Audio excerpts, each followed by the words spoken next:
Assalamualaikum warahmatullahi wabarakatuh. Bismillahirrahmanirrahim. Alhamdulillahirabbil alamin wa bihi nasta'in ala umurid dunya waddin. Wassalatu wassalamu ala asyrafil anbiya wa imamil mursalin sayyidina maulana Muhammadin wa ala alihi wa sahbihi ajma'in, amma ba'd. Para pemirsa dan pendengar sekalian, rahimakumullah. Pada malam hari ini akan kami sampaikan tema tentang Isra dan Mi'raj. Isra adalah perjalanan malam yang dijalani oleh Rasulullah Shallallahu Alaihi Wasallam atas izin dari Allah. Mi'raj adalah tangga kenaikan. Ya, ini dari sisi bahasa etimologi. Isra adalah perjalanan malam.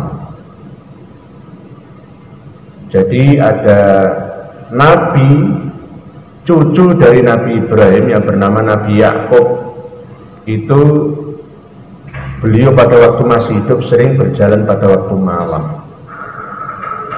Akhirnya diberi gelar dengan nama lain, yaitu Israel. Anak cucu beliau akhirnya menjadi suku Bani Israel. Baninya banyak dibuang, sekarang menjadi negara Israel. Isra menjadi tambahan El artinya Elohim, Adoniyah atau Yahweh. Jadi El itu berasal dari bahasa Ibrani dan banyak diadopsi oleh bahasa Arabik, termasuk nama-nama orang, ya, nama-nama malaikat itu El ini sering dipakai. Misalkan Nabi Hizkil, Nabi Samuel, ya. Begitu juga malaikat Jabrail, Mikael, Israfil, Israel, nah, dipakai El. Ini karena berasal dari bahasa Ibrani. Jadi Isra adalah perjalanan pada malam hari yang dimulai dari Makkah, posisi Masjidil Haram, Ka'bah, sampai ke jarak 1400 km menuju ke Masjidil Aqsa, Palestina, Al-Quds atau Baitul Muqaddas, dalam waktu yang sangat-sangat singkat. Isra. Pada waktu perjalanan itu, apakah Rasulullah menempuhnya dengan cara biruhi wajah jasadihi, ataukah hanya biruhihi saja? Ini masih terjadi perbedaan pendapat. Ada yang mengatakan hanya biruhihi, dan ada yang mengatakan biruhi wajah jasadihi. Kalau menurut penelitian terakhir, bahwa mulai dari Masjidil Haram ke Masjidil Aqsa itu biruhihi wajah jasadihi. Baru setelah proses Isra selesai, diteruskan dengan Mi'raj. Mi'raj itu hanya biruhihi, dari Masjidil Aqsa ila Sidratil Muntaha. Pada waktu itu manusia belum banyak yang mau menerima akan adanya peristiwa Isra dan Mi'raj ini. Tetapi seiring berjalannya waktu, sampai pada abad ini seharusnya Isra dan Mi'raj itu sebuah hal yang biasa. Dari sudut pandang apa? Bagaimana? Karena atas dasar kehendak Allah, panggilan Allah, dengan bertujuan untuk memperlihatkan kepada Rasulullah tentang ayat-ayat Allah. Jadi tujuan dari Isra itu adalah linuriyahu min ayatina. Begitu juga tujuan Mi'raj adalah laqad ra'a min ayatihil kubra.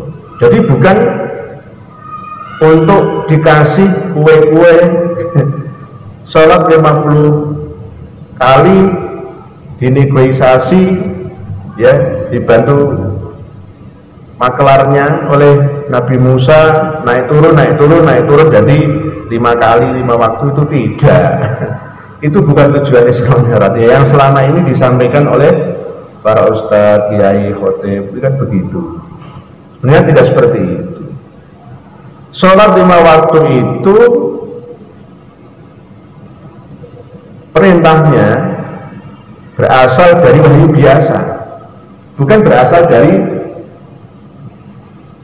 wahyu dalam peristiwa Mi'raj. Ini yang perlu digarisbawahi. Jadi peristiwa ini sebenarnya logis. Logisnya di mana? Ketika Allah mengundang hamba yang disayanginya, itu cara yang ditempuh bisa logika dan bisa tidak logika, bisa masuk akal dan tidak bisa jika tidak masuk akal. Kalau kita kiaskan dengan kejadian, ya, saat ini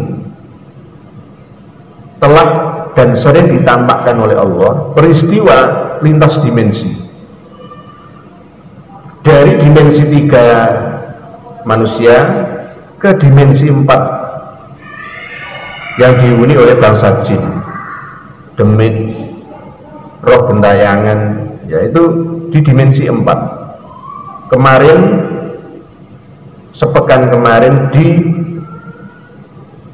Tambak Romo Pati, ya, ada mobil ARV Honda perjalanan dari Semarang akan ke Pasuruan, Jawa Timur. Seorang polisi, mobilnya itu diangkat oleh makhluk penghuni dimensi 4 lebih dari 1 kilometer. Tapak bannya itu tidak menyentuh tanah, sampai tersesat di hutan di Kecamatan Tambak Romo Pati dalam lingkup wilayah Pegunungan Kapur Utara, Kendeng.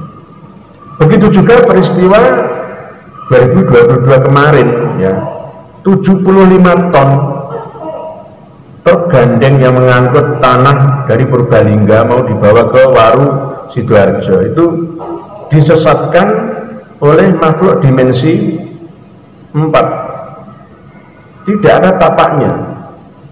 75 ton masuk ke dalam persawahan desa Kecamatan Brebek, Nganjuk, Jawa Timur. Buka, masih ada videonya. Begitu juga perjalanan dari Malang ke Surabaya. Ada seorang pemuda dari Medan, oleh GPS disesatkan, yang seharusnya lurus Pandaan Sidoarjo masuk Surabaya, ternyata dienggokkan sampai ke daerah Trawas, Pacet. Berjalan dengan kecepatan normal di tol 80 km per jam, padahal jalannya itu jalan yang tidak mulus. Nah, ini peristiwa-peristiwa ini sering terjadi, tidak hanya di situ saja, di Ciamis, di Cianjur, di Ciawi, di mana-mana, bahkan di hutan Belora, Itu juga sering terjadi. Ini yang namanya perjalanan lintas dimensi dan rata-rata malam hari. Nah, apalagi Rasulullah Shallallahu Alaihi Wasallam yang didampingi oleh malaikat dimensi 9, penghuni ya langit ke-6 dan ke-7, dibawa dengan kecepatan kilat,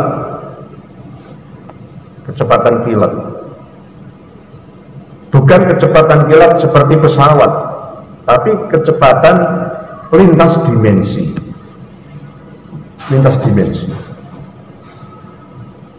Jarak 1400 km dari Mekah ke Baitul Maqdis Yerusalem itu hanya beberapa detik.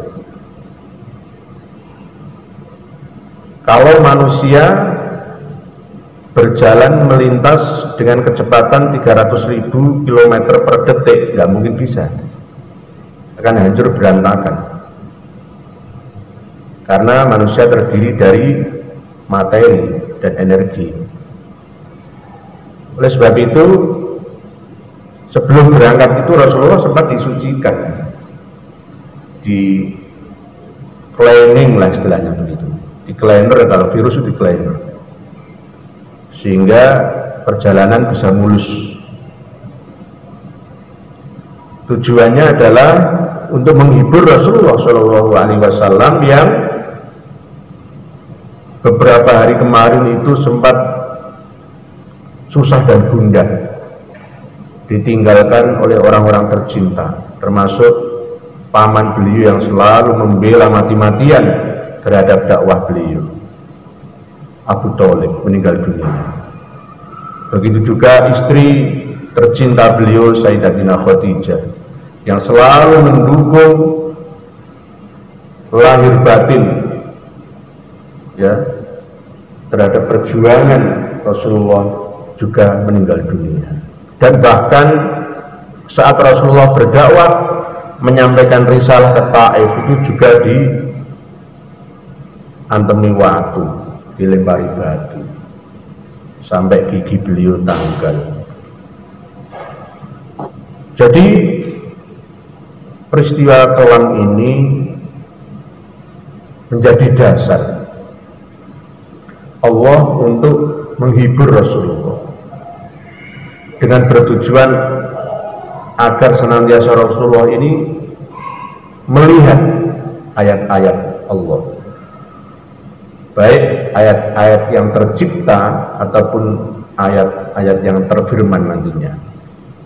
Napak tilas perjalanan dakwah Islamiyah yang dilakukan oleh Nabi Ibrahim alaihissalam. Kalau menurut penelitian sains terkini, jiwa Nabi Ibrahim itu hampir sama seperti jiwanya Nabi Muhammad SAW, yang meneruskan perjuangan dakwah membawa risalah disempurnakan oleh Rasulullah dari nenek kakek moyang beliau, itu Abraham atau Nabi Ibrahim alaihissalam. Tsumma auhayna ilaika anittabi' millata Ibrahim hanifa. Jadi untuk napak tilas, karena memang Nabi Ibrahim pertama kali dakwah beliau ya berada di sekitar jalur itu, jalur Makkah dan Yerusalem. Tapi yang banyak berkembang ramai duluan adalah di daerah Yerusalem, 1400 km, hampir sama seperti lebar Pulau Jawa dari Cilegon ke Banyuwangi, dalam waktu yang sangat-sangat singkat. Linuriyahu min ayatina, sesuai dengan dawuhipun Allah, subhanalladzi asra bi 'abdihi lailan minal masjidil harami ilal masjidil aqsa alladzi barakna haulahu linuriyahu min ayatina innahu was-sami'ul basir. Setelah beliau Rasulullah diisrokan dari Makkah ke Yerusalem, dari Masjidil Haram ke Masjidil Aqsa, dari Masjidil Aqsa itulah Rasulullah hanya dengan biruhi, dengan jiwanya. Jadi Rasulullah Mi'raj itu tidak naik ke planet Pluto atau ke planet-planet lain atau ke langit tingkatan langit dunia, tidak. Jadi jangan salah persepsi dan paham loh ya. Pada tahun 1980-an, pada waktu kurikulum pelajaran agama disampaikan ke anak didik seluruh Indonesia yang beragama Islam bahwa Rasulullah itu mi'raj ke planet Pluto. Ini sebenarnya tidak benar, harus direvisi. Mi'raj itu perjalanan lintas dimensi, hanya biruhihi, bukan wajah sadihi waruhi, tapi hanya biruhihi, dengan jiwa atau rohnya, sukmonya Nabi, dari Masjidil Aqsa ke Sidratil Muntaha. Nah, Sidratil Muntaha itu di mana? Letaknya memang di atas langit yang ketujuh, tapi langit mana? Bukan langit bumi, bukan langit dunia kita ini. Jangan disamakan seperti perjalanan yang dilakukan oleh para astronot yang mengendarai kendaraan roket peluncur, ya, seperti saat ini sampai ke stasiun antariksa. Tidak seperti itu. Ini perjalanan spiritual lintas dimensi. Langit dimensi, bukan langit dunia. Kalau langit dunia memang ada 7 juga ada, tapi sama dunia, walaqad zayyana sama dunia bimasabiha, itu langit dimensi 3, alam dimensi 3. Jadi dimensi itu ada 9, dimulai dari sama dunia itu dimensi 3, berikutnya adalah dimensi 4, itu alam yang ditempati oleh para jin, dedemit, roh yang masih mengembara, belum tahu arah tempat tinggalnya, kembalinya. Iblis juga di situ. Dimensi 4. Nah, dimensi 5 sampai dimensi 9 itu berisi roh, sukmo jiwanya manusia yang telah meninggal dunia. Dan di atas dimensi 9 itulah letak surga dan neraka, dalam arti dimensi, ya, sekali lagi dimensi. Para pemirsa dan pendengar sekalian yang berbahagia, kalau kita kenal selama ini sama dunia, langit dunia atau langit terdekat, langit dimensi 3 yang dapat dilihat di indera oleh mata kita, itu meliputi gas yang berlapis-lapis, uap yang berlapis-lapis, alias atmosfer. Atmosfer itu bahasa Yunani, artinya adalah lapisan gas atau uap. 1 sampai 12 km startnya mulai dari permukaan air laut bumi, naik ke atas itu 12 km adalah berupa troposfer. Lalu berikutnya sampai 50 km itu stratosfer. Di antaranya ada ozonosfer. Setelah itu mesosfer. Setelah itu termosfer. Di atas termosfer ini ada ionosfer. Yang ketujuh adalah eksosfer.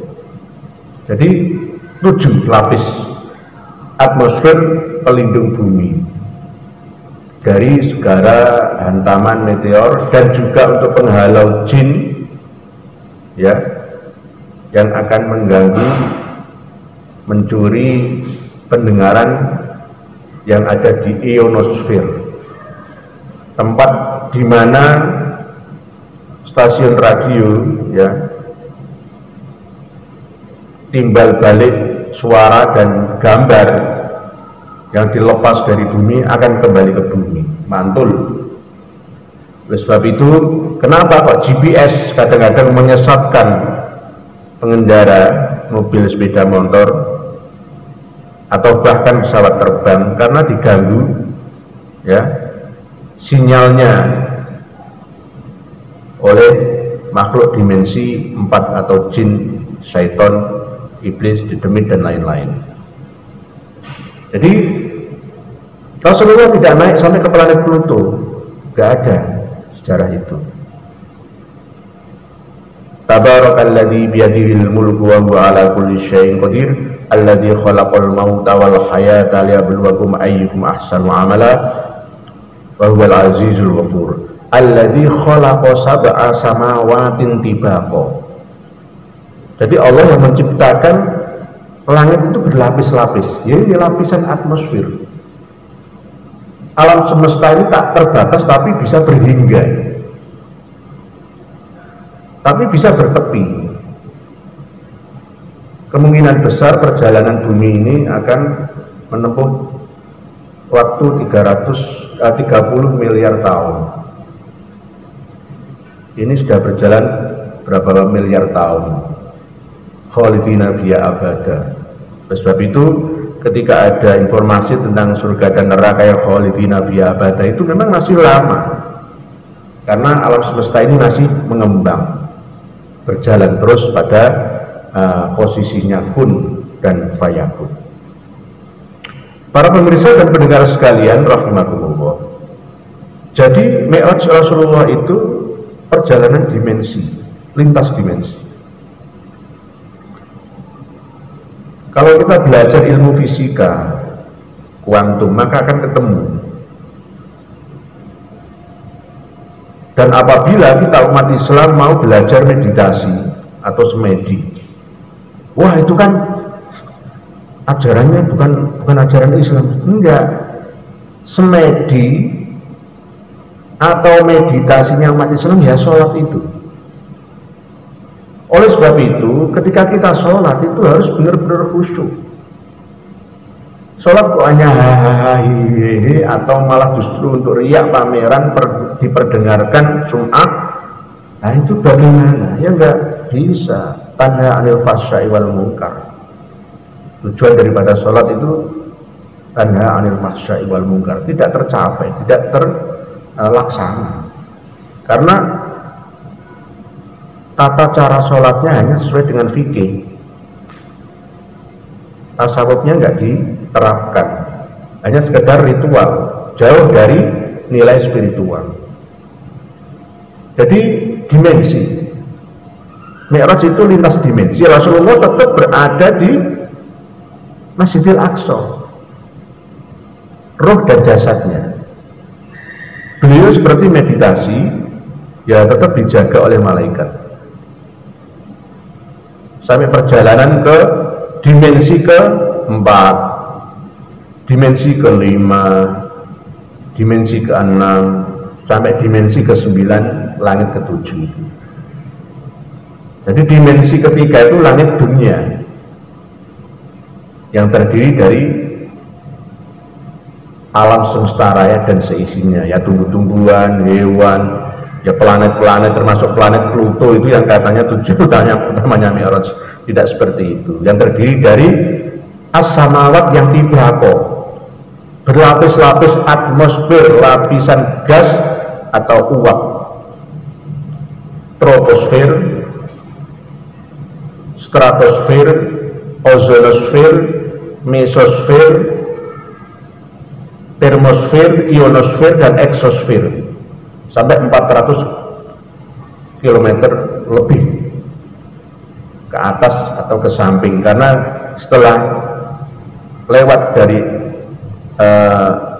bumi, ya, kita ini sudah tidak ada yang namanya barat dan timur, atas dan bawah itu tidak ada gravitasi sudah. Jadi lost, alam semesta tak bertepi, tak terbatas, tapi bisa berhingga. Jadi bisa ada ujungnya, karena alam semesta ini adalah ciptaan Allah dan suatu saat juga akan hancur atau binasa. Kullu syai'in halikun illa wajhah. Sama seperti surga dan neraka, di lintas dimensi. Jadi langit dunia kita ini adalah dimensi 3. Cara memahami dimensi, para pemirsa dan pendengar sekalian lebih paham bagi yang sudah belajar ilmu fisika, ya, apalagi ilmu fisika kuantum, ya, dan belajar ilmu meditasi, ilmu semedi, itu lebih paham sebenarnya. Jadi Rasulullah itu mi'raj, perjalanan spiritual.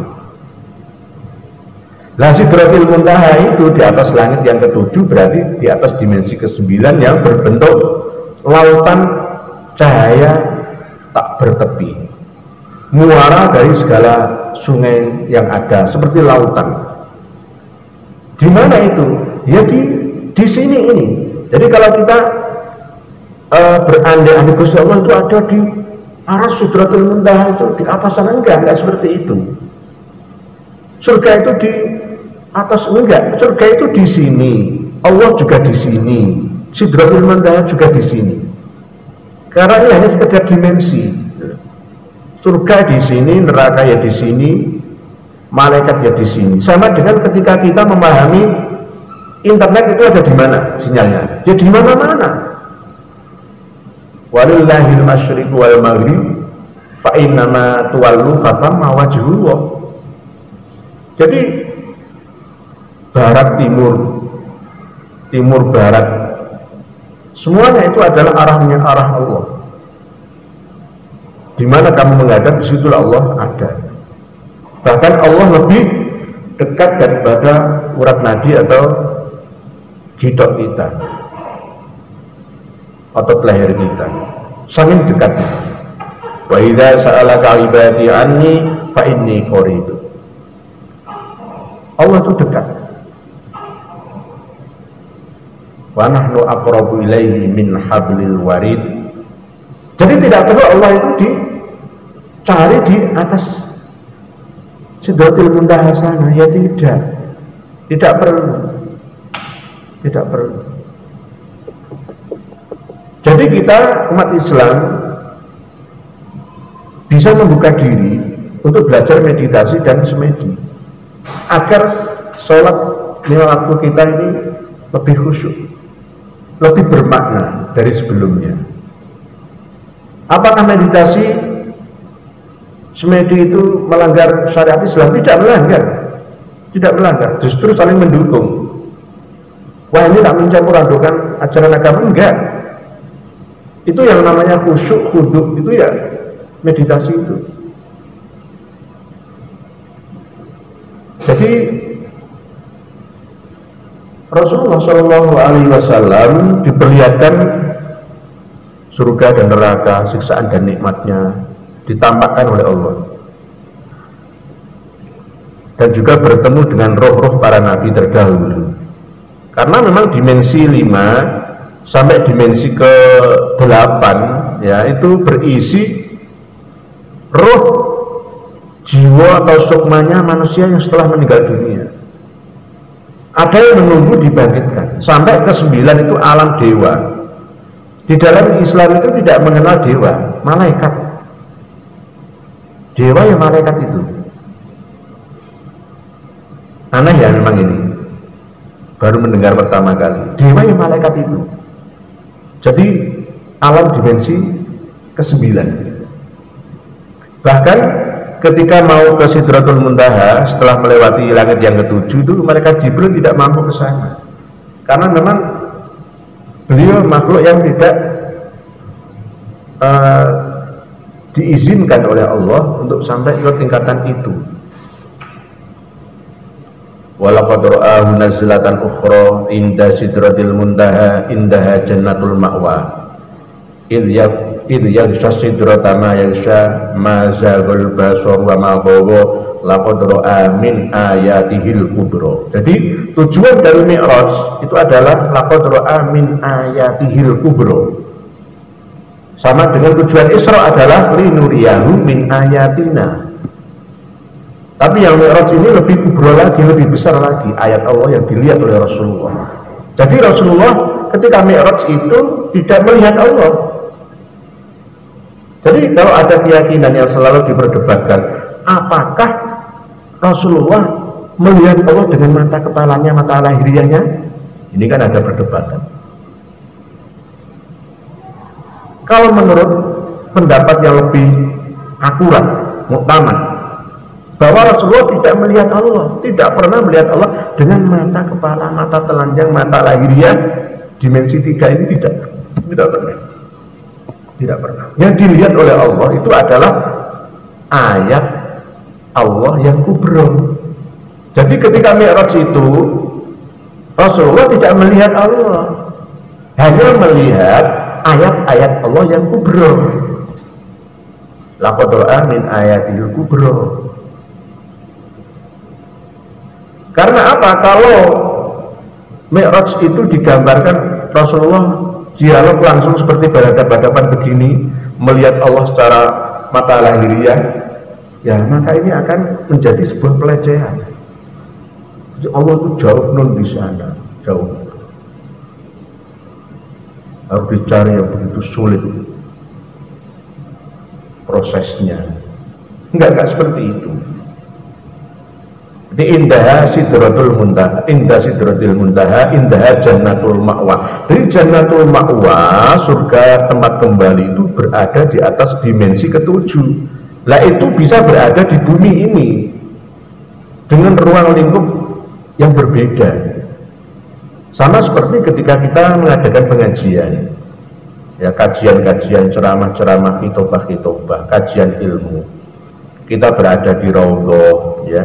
Kita berada di rumah kita masing-masing yang penuh dengan perasaan sakinah mawaddah warahmah. Itulah dimensi 7, ya, dimensi 8, dimensi 9, bahkan lebih di atasnya itu masuk ke dalam lokasi, ya, di mana kita berada itu. Jadi itulah yang namanya dimensi. Jadi jangan mempunyai paham bahwa surga itu di atas jauh saja. Enggak, surga itu di sini. Sama dengan Allah itu ya berada di sini. Allah itu tidak terikat dengan tempat, ruang dan waktu.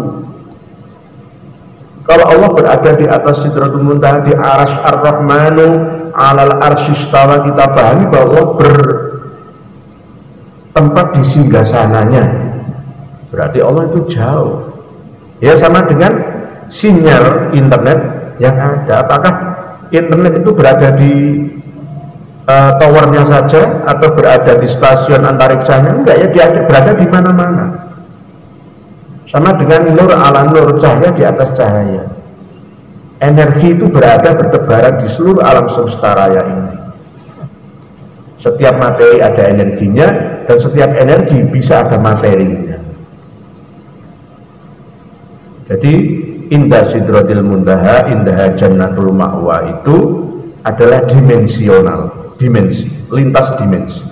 Seperti kalau orang semedi atau meditasi, orang wiridan atau zikir, ya, membaca kalam ilahi, sholat. Oleh sebab itu, sholat yang paling utama selain sholat fardu adalah sholat tahajud, karena dilakukan pada tengah malam. Ya, di malam hari yang penuh dengan konsentrasi, ya, bisa bervibrasi, ya, berfrekuensi dan berresonansi, ya, itu bisa lebih khusyuk, ya, bisa mi'raj, ya, bisa naik ke dimensi tertinggi. Di mi'rajul abdi ya as-sholah, mi'rajnya hamba ya sholat itu. Oleh sebab itu jagalah sholat kita. Sholat kita harus benar-benar khusyuk. Angen-angen sak maknane menjiwai gerakan-gerakan sholat kita. As-sholat adalah doa. Menurut etimologi, kalau terminologi sholat adalah af'alun wa aqwalun muftatahatun bitakbir wa muftatamatun bitaslim. Ini menurut istilah syar'inya. Oleh sebab itu mudah ya kita memahami tentang konsep Isra dan Mi'raj itu. Tidak jelimet, tidak sampai bulat seperti yang disampaikan oleh para penceramah selama ini. Ceritanya itu sangat-sangat ruwet, bulat, ribet. Jadi perjalanan lintas dimensi. Dan perintah sholat 5 waktu itu tidak hanya pada waktu perjalanan Mi'raj, karena perintah sholat itu sudah ada sebelumnya. Bahkan syariat sholat itu sudah dijalankan oleh Nabi Ibrahim dan nabi-nabi setelahnya sampai Nabi kita Muhammad SAW. Jadi perintah sholat 5 waktu, misalkan aqimis sholata lidulukis syamsi ila wasatil laili wa qur'anal fajri inna qur'anal fajri kana masyhuda. Ini ya perintah sholat zuhur ya, dan perintah sholat subuh. Begitu juga ada perintah sholat asar, hafidhu ala sholawati was sholatil wusta wa qumu lillahi qanitin. Ini sholat wusta, tengah-tengah antara jam 12 sampai jam 6 sore, itu tengah-tengahnya jam 3 itu sholat asar.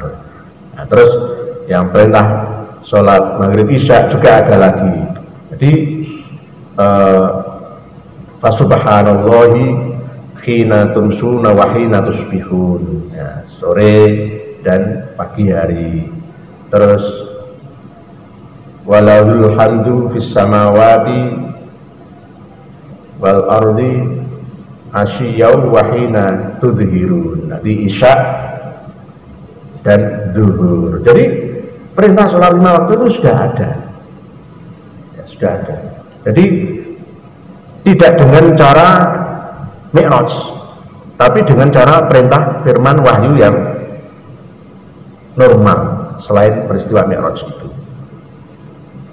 Para pemirsa sekalian yang mendengar rahimakumullah, marilah kita terus belajar ya, mengambil hikmah pelajaran dari peristiwa Isra dan Mi'raj ini dengan cara kita sholat semakin khusyuk, semakin khusyuk. Kalau memang saudara-saudari sekalian anti meditasi dan ya relaksasi atau semedi, ya mencoba untuk memahami bacaan sholat itu apa, artinya apa, tujuannya sholat itu apa. Terus gerakan sholat itu kita maknai dengan makna yang lebih hakiki lah ya. Ada berdiri, duduk, rukuk, sujud. Itu tujuannya apa? Meletakkan mahkota kehormatan kita di bawah kaki kita. Ini adalah gambaran daripada sebuah pengakuan totalitas ya, penyerahan diri kita kepada Allah Subhanahu wa taala dan ketundukan kita. Inna sholati wa nusuki wa mahyaya wa mamati lillahi rabbil alamin. Jadi dengan adanya peristiwa Isra dan Mi'raj ini, sholat kita tambah khusyuk, tambah khusyuk. Mari kita belajar ilmu semedi, ilmu meditasi atau ilmu relaksasi, biar sholat kita semakin bermakna. Ya, karena sholat adalah Mi'raj kita. Kalau kita sholat belum bisa sampai derajat Mi'raj, ya sholat kita sia-sia, hanya sekedar rutinitas, ritualitas saja, belum mencapai tingkatan spiritualitas. Kita hanya berkutat pada dimensi ketiga, dunia dan sama dunia, belum sampai meningkat pada dimensi ke-9, langit ke-7. Bahkan di atas langit yang ke-7 ada Jannatul Ma'wa, Sidratil Muntaha, indaha Jannatul Ma'wa.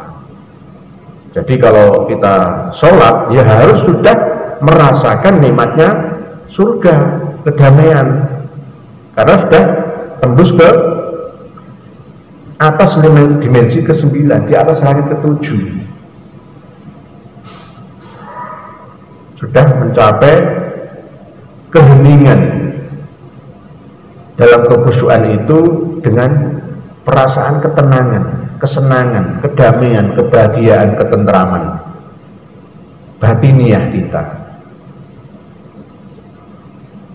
Datan kinoyo opo. Jadi kenikmatannya tak bisa digambarkan dengan kata-kata. Jadi sholat harus bisa seperti itu. Lah apakah saya ini sudah sampai pada derajat itu? Ya belum. Saya ini orang yang masih belajar. Sekali lagi, jangan menilai saya itu orang yang sudah tingkatan, enggak. Saya ini sama-sama belajar, ya, sama-sama belajar. Cuma apa yang saya sampaikan ini lebih mengedepankan netralitas, tidak berpihak pada satu komunitas, tapi secara totalitas sebagai hamba Allah yang sama-sama ingin menggapai ridho Allah. Demikian mungkin yang dapat kami sampaikan dalam kesempatan bahasan tentang Isra dan Mi'raj secara singkat. Semoga bisa dipahami dan dimengerti, dan kalau ada benarnya mari kita pakai bersama, kalau ada salahnya dan kurangnya tolong diabaikan saja. Wallahu a'lamu bis-shawab. Akhirul kalam. Wassalamualaikum warahmatullahi wabarakatuh.